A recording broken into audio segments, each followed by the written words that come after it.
Agora uma coisa assim, tipo, como que o mundo do boxe, assim, os boxeadores em geral, olham essa moda agora de botar um monte de influenciador, de lutador aposentado e pensionista, de gente assim que não é do mundo do boxe, para fazer essas lutas, tipo, que muitas vezes Tipo Davi. terminam em, Davi contra Davi, Sasha. Sasha, meu Deus do céu. Isso virou um show meio bizarro, assim. Tipo, o que você acha, como entendedor do boxe, o que você acha desses fight music? Cara, é um problema que a gente tem com história, né? Quem não conhece a história está condenado a repetir.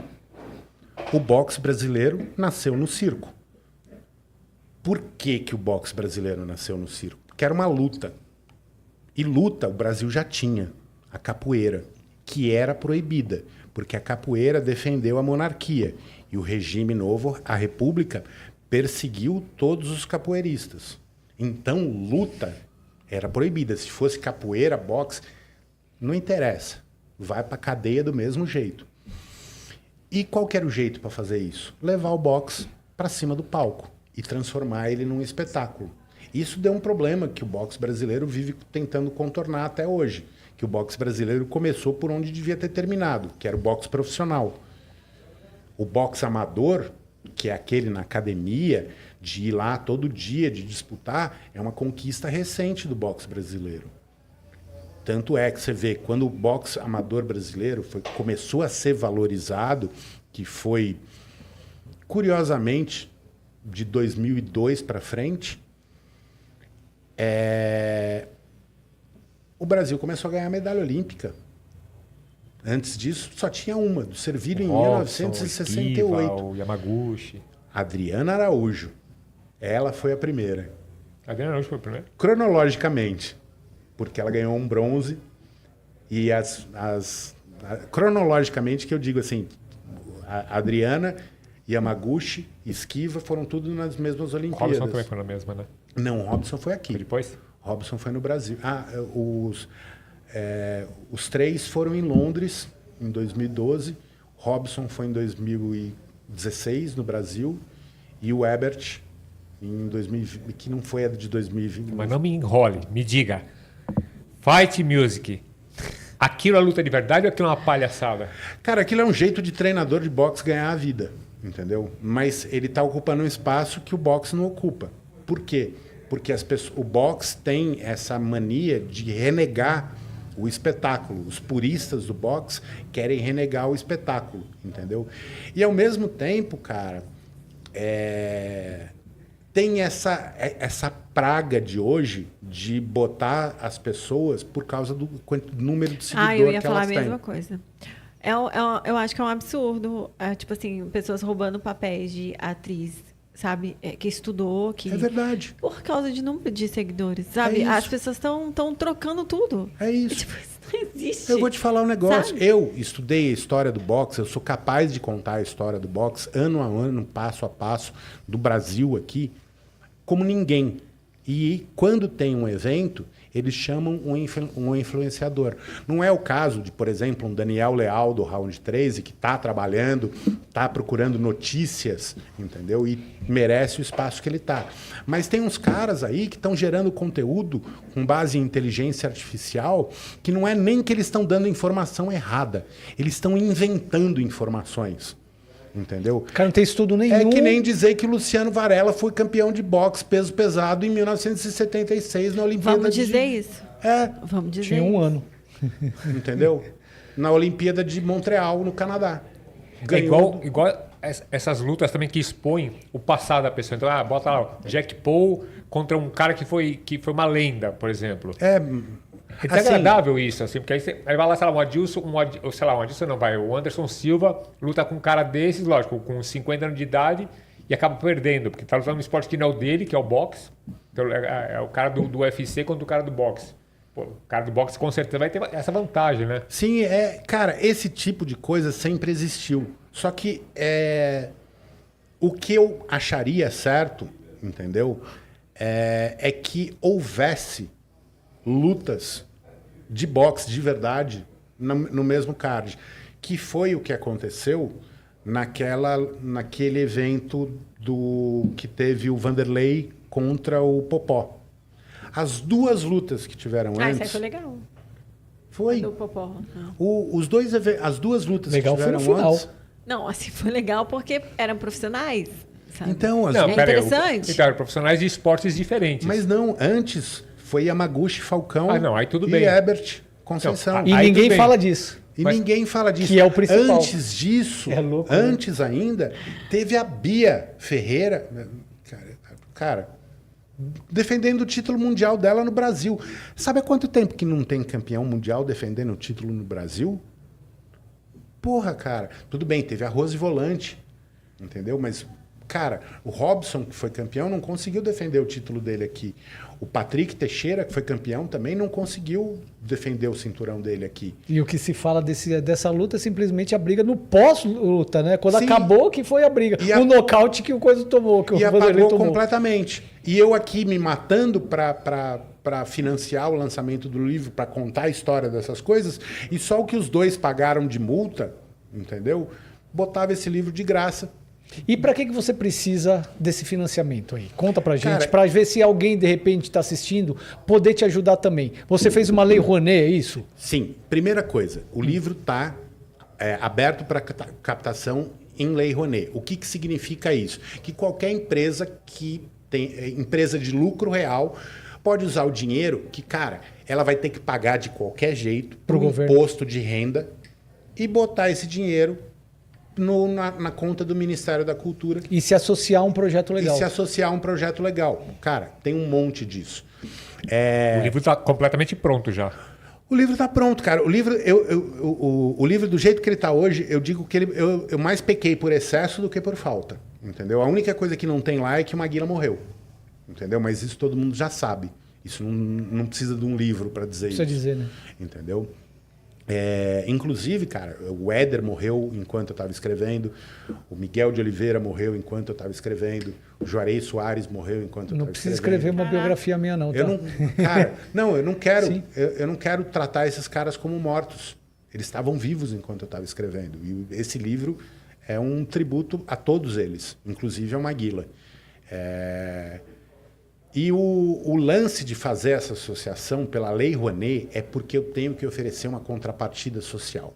O que você vai fazer? Explica para o pessoal da Lei Rouanet o que você vai fazer. Por que você precisa captar via Lei Rouanet? Você vai fazer o quê? Você vai dar o livro para quem? Essas coisas. Isso que é legal colocar, porque não é o projeto como um todo, gente. O projeto como um todo já está pronto, já está legal. Mas o legal é o que ele vai poder fazer, a quem ele vai poder ajudar, aonde ele vai poder atingir com essa ajuda que você pode dar. Você que é empresário, que tem uma empresa de capital de lucro real e que está pagando para o governo, você pode fazer parte disso. Olha só que projeto bem legal que o Fernando Tucori tem. O que você vai fazer com isso? Cara, basicamente é levar o livro para projetos sociais que usem o boxe como uma ferramenta para tirar a molecada da rua. Porque, cara, moleque que treina boxe, ele vicia nisso, cara, que ele não sai mais de lá da academia. Ele vai viver na academia, ele vai treinar na academia, porque todo o treino de boxe só vai fazer bem para ele. Entendeu? E, cara, contar a história, contar para esse moleque a história do esporte que ele pratica, para o que ele está querendo dar à vida dele, cara, é o mínimo que eu posso fazer. Então, mas não adianta eu fazer isso para levar o livro aqui para São Paulo. Para levar aqui para São Paulo, eu mais um amigo meu que tem carro, a gente resolve isso. Entendeu? O lance é levar para o Rio Grande do Sul. E aí não só Porto Alegre. Rodar as cidades ali perto. Cara, aí entra nesse esquema. Para despertar paixão pelo boxe, seria? Cara, é levar o livro para contar. Contar a história, continuar a história viva. É né? chegar nessas academias em que os caras têm pouco dinheiro, os caras têm pouco investimento, os caras fazem um trampo de tirar moleque da rua mesmo, cara. E falar assim, cara, não vai vender droga. Não vai, não entra nessa, não vai roubar. Entendeu? Que é a coisa que salvou o Tyson. Que a coisa, não vou dizer que salvou o Maguila, porque não tinha projeto social na época do Maguila. Mas foi o que, de repente, ele veio para acontecer, Sim. né? Ele veio para isso na vida, Sim, né? Justamente trazer isso. Se não fosse isso, ele provavelmente estava morto, porque todos os outros irmãos dele, tanto os mais velhos quanto mais novos, morreram antes que ele. Quantos irmãos ele teve? Ele teve 20, quer dizer, ao todo 20. Tá. 20 16 foram os que chegaram a crescer, a virar crianças. Outros são os que eles chamam de anjinhos, frutos da mortalidade infantil, que são crianças que morrem antes de ser batizadas. Então é anjinho. Então ele veio com esse propósito, né? O Maguila já veio para cá para isso. Mas só um parênteses, já que ele está falando de morte, assim, o Maguila morreu rico, o Maguila morreu pobre. Como que o Maguila morreu financeiramente falando? Assim, Cara, pela carreira dele devia ter juntado uma boa grana, né? Mas conhecendo esportistas no O Brasil... Maguila nunca passou necessidade. Nesse fim da vida dele, o Maguila nunca passou necessidade. Qualquer um de nós aqui passou mais necessidade que ele. Ele era casado? Era casado. Era Irani. Foi casado desde 1988, casado com Irani Pinheiro. Uma mulher que cuidou muito bem dele, pelo jeito, né? Ela era muito gente boa. Ela ia de vez em quando no escritório do meu pai com ele, uma pessoa sensacional. Ela foi fundamental para eu escrever esse livro, cara. Todas as entrevistas que eu fiz com o Maguila foi ela que me levou para falar com ele. Entendeu? Ele deixou algum filho que luta boxe? Porque ele tinha um filho que lutava, né? Ele teve 2 filhos que lutaram boxe, mas nenhum deles foi tão bom quanto ele. Tem uma pergunta para ele, Babi? O Maguila era mulherengo? Cara, reza a lenda que sim, viu? Reza a lenda que sim. Eu não entrei muito nessas coisas porque o Maguila não conta isso. Uhum. O Maguila, se perguntar pra ele, não vai se gabar de ter pego não sei quem. Não sei. Mas, cara, você vê as fofoca de jornal que acharam o Maguila aqui no Conjunto Nacional tomando um café com uma socialite não revelada. Ixi. Entendeu? O Maguila tinha um lance, cara, que ele morava na Zona Leste. E ele tinha uma Mercedes branca. E, cara, as pessoas viam uma Mercedes branca saindo de dentro do motel. E às vezes... Não era dele. Não devia ser dele. E aí ele chegava em casa, a mulher dele falava assim, ô, Maguila, tem um... Eu vi essa Mercedes aí. Não era eu. Mas eu ouvi falar que ela pegou, né, uma vez. Pegou. Entendeu? Pensou, Babi? Você, na hora H, chega a tua mulher lá pegando você no pan. Não. E aí você vai fazer, eu vou quebrar a cara desse maldito, aqui, esse maldito Maguila. O que você faz? Eu corto... Lorena Bobbitt chama. O papo. Eu corto o barato. Entendeu? A berinjela ali eu corto.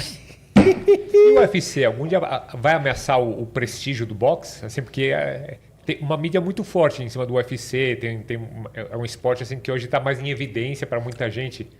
O UFC é uma empresa. É diferente do boxe. Entendeu? O UFC tem o ônus e o bônus. O bônus é que ele tem investidor que investe na marca UFC. O ônus é que quando as pessoas começarem a ficar doentes, entendeu? Essa conta vai sair um pouco mais cara. A lei trabalhista vai atuar bastante. O chicote vai estralar. Porque, cara, eu lembro de ter visto uma entrevista do Vanderlei Silva falando sobre encefalopatia, que ele viu uma palestra e que deram 10 sintomas. Ele falou, cara, eu tenho 9 desses. Nossa. Entendeu? Mesmo na luta que era para ser contra o Vitor Belfort, o Vitor Belfort deu uma lição, cara. Ele sofreu uma concussão e falou assim, opa, não posso. E ele foi julgado por conta disso. Muito criticado, né? Foi muito criticado. Quando ele fez exatamente o certo, ele foi chamado de bundão pelo Vanderlei. Entendeu? É errado isso, cara. É como é errado uma coisa que o boxe tem uma mania de hoje ficar criticando o juiz porque parou a luta muito cedo. Para com isso, cara. Entendeu? É um problema porque o juiz pode usar isso para manipular resultado. Sim. Entendeu? Se o cara ganhar uma grana, ele consegue fazer isso. Mas, cara, é isso ou deixar o cara morrer no ringue? Tem inclusive uma das lutas do Maguila, que ele estava mal, né, fisicamente, que ele estava vivendo o lado popstar dele, que o cara começa a bater nele, ele encostado nas cordas, e ele fica meio que assim, ele tá meio que apagado. E o cara continua batendo e o juiz não para, né? O ideal teria sido parar aquela hora, né? Cara, Essa luta foi a última. Pelo que você está falando, foi a última luta da carreira dele com o Daniel Frank. Essa luta não era nem para ter acontecido. Entendeu? Essa luta, você pensa que o Maguila começou a carreira dele como profissional em 83, essa luta foi em 2000. Nossa, 17 anos de Entendeu? porrada. Tomando porrada na cabeça. Peso pesado, cara, não é para isso. Você sabe quantas lutas que o Maguila tem? Não. Faz ideia? Não. Quantas? Assim, ao todo, e aí, aí a gente volta no lance do queixo de vidro. Maguila fez 85 lutas.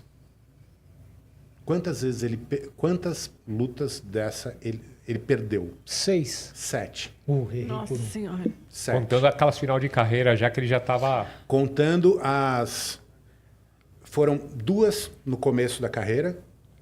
Falcone e Otelar. 2 para lendas. Holyfield E 2 quando ele já estava convivendo com um tiro no pé que ele tomou voltando de um jogo da Copa em 1998. Como assim? Uma batida, uma blitz de trânsito. Pararam o carro onde ele estava. O Maguila não entendeu o que estava acontecendo. Ele estava dormindo dentro do carro. Ele desceu do carro. Fora do Brasil, isso? Não, aqui. Voltando ali da Santa Cecília, do bar da filha do Nelson Gonçalves. Eles foram assistir o jogo da Copa lá.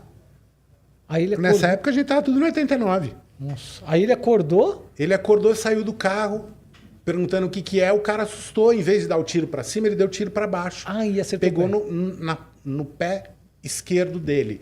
Que para um pugilista é o pé que fica na frente. O cara, sem aquele pé, ele vira uma pata-choca no ringue. Ele não consegue se movimentar. Porque é em cima desse pé que você vai girar. É esse pé que vai fazer você sair dos golpes. Olha, eu saindo do microfone. É esse golpe que vai fazer você sair vai te dar toda a mobilidade. Mas isso foi divulgado? Cara, foi. Foi porque... Eu lembro do Celso Russomano, cara. O Celso Russomano fala que ele ouviu essa notícia no rádio da polícia e foi lá ver o que era e ajudou, de certa forma, o Maguila. Mas isso foi divulgado, cara. E depois disso, o Maguila fez uma luta com o Juan Dias, que ainda hoje, é treinador de boxe aqui em São Paulo, dá aula de boxe na Corner Boxing Club, em Moema. O cara se tornou um grande amigo. Juanito é um cara sensacional, assim, e a prova disso foi essa luta. Nessa luta, ele podia ter nocauteado o Maguila cruelmente, porque o Maguila não podia estar lutando. Ele podia ter massacrado o Maguila naquela luta, mas ele foi cozinhando para ganhar a luta por pontos. Aí chegou no final, os juízes queriam dar o resultado para o Maguila, entendeu? E aí, empate. Não, cara, gente, pelo amor de Deus, qualquer um que vai assistir essa luta vai falar que o Juan Dias ganhou. Tá bom, então perdeu por pontos, Maguila. E foi a última, foi uma luta que ele perdeu. Assim. E uma coisa, você falou do Éder Joffre e tal, claro, o Maguila. Com quem mais você falou, Falcone, você citou também, com quem mais você falou, assim, tipo, para escrever seu livro? Quem está lá no livro? Cara... Juarez Soares, essas pessoas que eu já citei, Silva Vinhas, Servílio de Oliveira, meu amigo Servílio de Oliveira. Teve uma pessoa que foi muito importante, que foi o Luizão, que é amigo do Maguila, todos os irmãos do Maguila que estavam vivos na época, os filhos do Maguila, tanto os mais novos, tanto o mais novo, que é filho dele com a Irani, os outros. Jorge Arias, que era campeão mundial, campeão brasileiro, quando o Maguila tentou voltar. Eu, basicamente, cara, eu ia no fim de semana, no Clube de Boxe Guarani, ali na Vila Matilde, na Rua Tília, e ficava conversando com as pessoas lá, cara. Lá você tem juiz de boxe. Conversei com o juiz, o Antônio Bernardo, que foi juiz. Conversei com o seu Geraldo Lourenço, que apitou, que foi juiz amador. Cara, eu conversei com... Cara, perco a noção das pessoas. Você tentou falar com os gringos, assim? Tipo, Eu falei com o Holyfield, cara. Falei com o Holyfield por telefone. O George Foreman eu falei por e-mail. Ele ouviu porque ele não tem uma das orelhas, né? Não, mas é canal Ele auditivo. coloca no outro. Eu liguei pra ele e atendeu no orelhão. No orelhão. Que no orelhinha. Você sabe dessa história da orelha? Não. O Tyson tava lutando com o Holyfield e aí ele tava irritado e perdendo a luta. Ele simplesmente mordeu a orelha. Ah, eu lembro dessa polêmica. E é com quem que ele conversou? Com o da orelha que foi O campeão. Holyfield, cara, eu liguei no celular dele.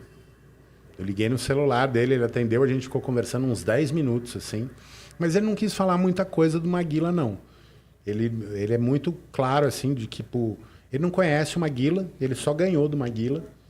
E foi uma luta que correu de acordo com os planos. O primeiro round que o Maguila ganhou, na verdade, era o Holyfield estudando o Maguila. Ele deu o primeiro round para o Maguila ganhar, para entender o jogo dele.